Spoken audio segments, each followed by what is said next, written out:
RS teaching में आप लोगों का स्वागत है। आज हम लोग पढ़ेंगे क्लास 10th की भूगोल के कुछ प्रश्न जो यानी अति महत्वपूर्ण होने वाले हैं। ठीक, तो चलिए ये सब्जेक्टिव प्रश्न है।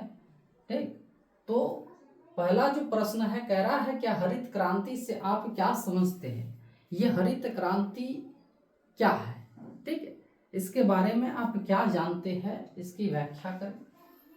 तो हम लोग जानेंगे जो हरित क्रांति जो है क्या है। तो देखिए भारत में जो क्षेत्रफल जो है, भारत का जो क्षेत्रफल है यानी 32.8 लाख, ये जो क्षेत्रफल है तो ये क्या है, स्थायी है।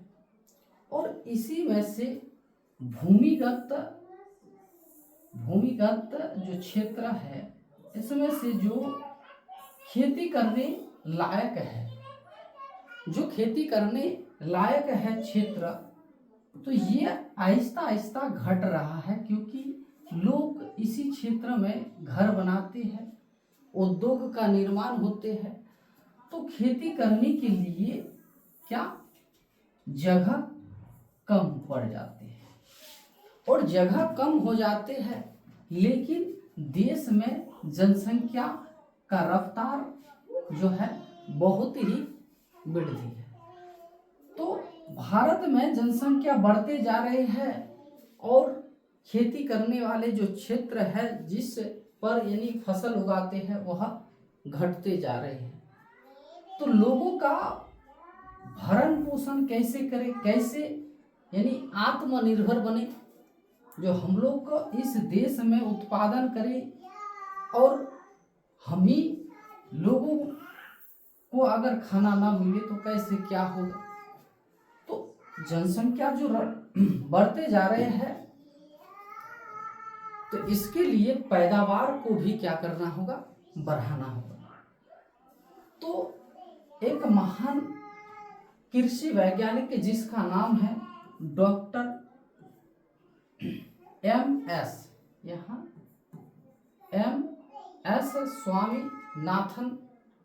स्वामीनाथन ने एम.एस. ठीक है, डॉक्टर एम.एस. स्वामीनाथन ने एक क्रांति लाई है जिसको कहेंगे हरित क्रांति। भारत में यह क्रांति लाया है जिसको कहेंगे हरित क्रांति। और यह लाया गया था कब, तो 1960 के दशक, 1960 में ये ऐसे बीज का निर्माण किया जिससे पैदावार क्या हो, ज्यादा। ठीक है, जहां 1 बीघा या 1 हेक्टेयर, मान लीजिए बीघा ही मान लीजिए, 1 बीघा यानी 20 कट्ठा में अगर पहले 5 कुंटल क्या होते थे गेहूं या चावल, अभी इसका पैदावार क्या हुआ है, बढ़ रहा है। अब आज यानी 10 कुंटल, 6 कुंटल, ठीक है, 10 कुंटल, 12 कुंटल, इस तरह से वृद्धि हो रहा है। तो ये क्या है, यही है जाकर के हरित क्रांति। इस तरह से और क्रांति जैसे श्वेत क्रांति, उसमें क्या दूध उत्पादन में वृद्धि यानी डेयरी जो है।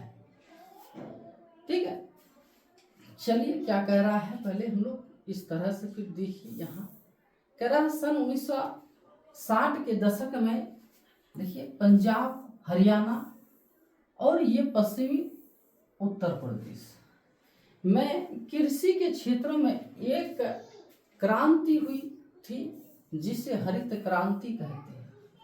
यह भारत को कृषि के मामले में आत्मनिर्भर बनाना है।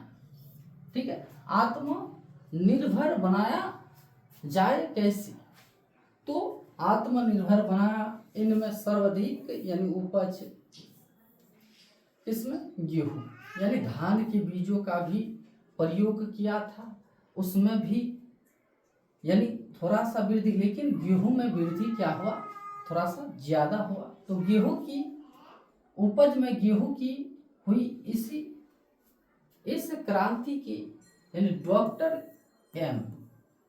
एम.एस. स्वामीनाथन ने इसे उत्तम बीज एवं खाद का प्रयोग करके यानी फसलों में पैदावार ज़्यादा किया है। इसी को क्या कहते हैं, तो हरित क्रांति कहते हैं। क्या कहेंगे, हरित क्रांति कहेंगे। ठीक है, चलिए अगला क्वेश्चन कह रहा है क्या, अगला क्वेश्चन, भारत की किन्हीं 2 रोपण फसलों के नाम बताइए। रोपण फसल आप उसको व्यापारिक कृषि भी कह सकते हैं, या फिर उसको कहेंगे हम लोग जिसके बीज से नहीं, बीज से उसका उत्पादन नहीं होते हैं, उन्हीं की शाखा, तना, जड़ से उसका उत्पादन किया जाता है, उसको बोया जाता है। जैसे मान लीजिए हम लोग गेहूं जो है, ठीक है, गेहूं का उत्पादन हम लोग क्या, बीज को बोते हैं, तब जाकर के गेहूं की खेती की जाती है। तो उसी तरह देखिए चाय जैसे यहाँ दिया गया है क्या, चाय, तो इसका बीज नहीं बोते हैं। चाय का जो पौधा है इसी का क्या, एक तना लेकर के, एक छोटा सा टुकड़ा लेकर के मिट्टी में बो दिया जाता है। इसी को यानी क्या, रोपण फसल कहते हैं। क्या, रोपण फसल। तो देखिए रोपण कृषि एक प्रकार की व्यापारिक कृषि है, ये ऑब्जेक्टिव में भी पूछा जाता है। ठीक है, तो भारत की 2 रोपण फसलें या दिया गया है, 2 रोपण फसलों के नाम बताइए। तो इसलिए भारत की 2 रोपण फसलें क्या है, गन्ना और दूसरा है चाय। इस तरह से आपको लिख देना है। ठीक है, अगर 3 बोला जाए तो उसमें क्या, जैसे गन्ना हो गया, चाय हो गया, रबर भी होता है, क्या, रबर, और फिर क्या होता है, तो काफी होता है। ये सब जो है क्या है, रोपण फसल है, क्योंकि इसका बीज नहीं बोया जाता है। इसी यानी पौधे के तना या फिर पत्ता या फिर जड़ को लगाया जाता है, इसका बीज नहीं बोया जाता है। तो इसी को हम लोग क्या कहेंगे, रोपण फसल कहेंगे। ठीक है, एक तरह से यह क्या है, व्यापारिक फसल भी है, क्योंकि गन्ना का जो उत्पादन जो होता है, और इसको आप बोरी में नहीं रख सकते हैं। आप ये नहीं कह सकते हैं जो, चलिए अगर ये इसको व्यापार नहीं किए तो इसको 1 साल और रख देते हैं, अगले साल इसको खाएंगे, ऐसा नहीं कर सकते हैं। चाय पत्ती को आप कितना खाइएगा, इसको बेचना ही पड़ेगा, तो इसलिए इसको व्यापारिक फसल कहते हैं। रबर को भी बेचा जाता है, कॉफी को भी। जैसे धान जो है या गेहूं है, इसको कोई क्या करते हैं, आप गांव देहात में जब पूछेंगे किसी को, यानी 1 बीघा लगाए हैं क्या करने के लिए, तो सिर्फ खाने के लिए, 1 साल का 6 महीने का जो भी यानी खाना हो जाए, तो वह खाने के लिए लगाया है क्या, चावल। ये नहीं बोलेगा जो चाय पत्ती 1 बीघा लगाए हैं क्या करने के लिए, तो सिर्फ चाय पीने के लिए।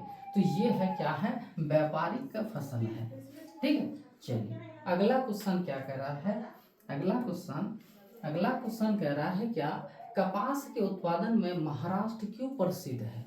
यानी कपास जो उत्पादन हो रहा है, तो सबसे ज्यादा भारत के एक राज्य का नाम जो बोला गया है, जिसका क्या नाम, महाराष्ट्र बोला गया है।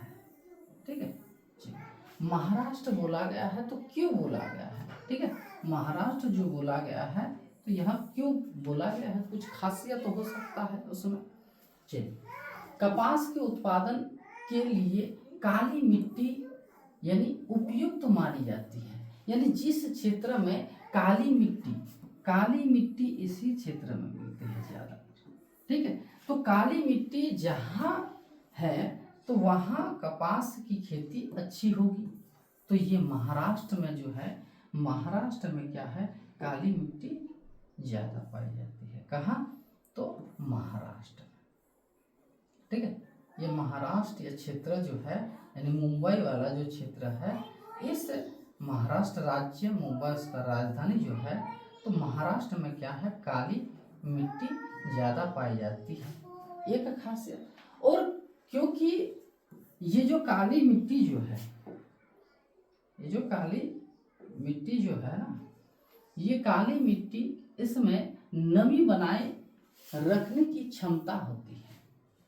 जो यानी पौधे जो उगाते हैं, ठीक है, कपास का पौधा जो उगाते हैं, तो इस मिट्टी में जो क्या है, नमी जो है, ये नमी को धारण करके कुछ दिन या कुछ महीने तक रख सकते हैं। अगर आप सिंचाई नहीं भी कीजिएगा तब पर भी इसके अंदर क्या है, नमी है। काली मिट्टी में ये गुण पाया जाता है। ठीक है, और क्या, चमकीली धूप के लिए उपयुक्त होती है। और उस क्षेत्र में क्या होना चाहिए, गर्मी। ठीक है, गर्मी। तो देखिए, भारत के ये जो बीचों बीच से जो गुजरने वाली जो रेखा है, जिसको यानी क्या कहते हैं, जो भारत को दो भागों में बांटती है, इसको कर्क रेखा कहते हैं। तो इस क्षेत्र से यानी ये वाला जो भाग है, यहाँ से ये जो दक्षिणी वाला भाग, इस क्षेत्र में क्या होती है, गर्मी ज़्यादा होती है, यहाँ धूप ज़्यादा होती है। ठीक है, और जून जुलाई में तो खास करके ज़्यादा होती है। ठीक, तो यहाँ मिट्टी भी काली मिट्टी है और यहाँ गर्मी क्षेत्र भी है, यानी यहाँ जो धूप जो मिलती है, क्या चमकीली धूप के लिए उपयुक्त है। ये सारी भौगोलिक दशा के चलते परिस्थितियाँ महाराष्ट्र में उपलब्ध है। यानी महाराष्ट्र में क्या है, काली मिट्टी भी है और यहाँ धूप भी मिलती है, गर्मी भी होती है। अतः कपास के उत्पादन में महाराष्ट्र को ही यानी क्या प्रसिद्ध माना गया है। ठीक है, तो कपास के लिए कौन सा मिट्टी चाहिए, तो काली मिट्टी। काली मिट्टी का ही दूसरा नाम क्या है, तो रेगुर मृदा है। ठीक है, तो इस तरह से आप लोगों को क्या सब्जेक्टिव प्रश्न जो 2 नंबर जो मिलता है, इस तरह से आपको लिखना होगा। ठीक है, चलिए आज फिर यही तक। फिर अगला वीडियो में हम लोग साइंस के प्रश्न को देखेंगे, फिर ऑब्जेक्टिव को, सब्जेक्टिव को, इस तरह से हर सब्जेक्ट का प्रश्न आपको मिलते रहेगा। ठीक है, चलिए आज यही तक।